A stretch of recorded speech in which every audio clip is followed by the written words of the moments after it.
తిరుపతి లడ్డూ ఉదంతం ఇప్పుడు కొత్త మలుపు తిరిగింది. బొత్స సత్యనారాయణకి హెరిటేజ్ సంస్థ లీగల్ నోటీస్ పంపించింది. హెరిటేజ్ సంస్థ తరపున మల్లికార్జునరావు వాళ్ళ లాయర్ లీగల్ నోటీసులు పంపించారు.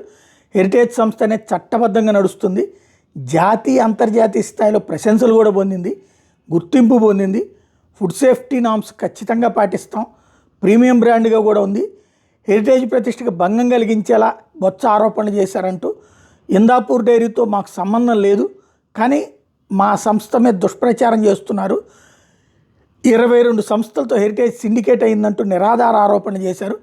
ప్రజల్లో ఉన్న నమ్మకాన్ని దెబ్బతీసేలా వ్యాఖ్యలు చేశారు. ఆయన తక్షణమే క్షమాపణలు చెప్పి వ్యాఖ్యలు వెనక్కి తీసుకోవాలి, లేకపోతే సివిల్ అండ్ క్రిమినల్ చర్యలు తీసుకోవాల్సి ఉంటుందంటూ న్యాయవాది నోటీసులో మెన్షన్ చేశారు.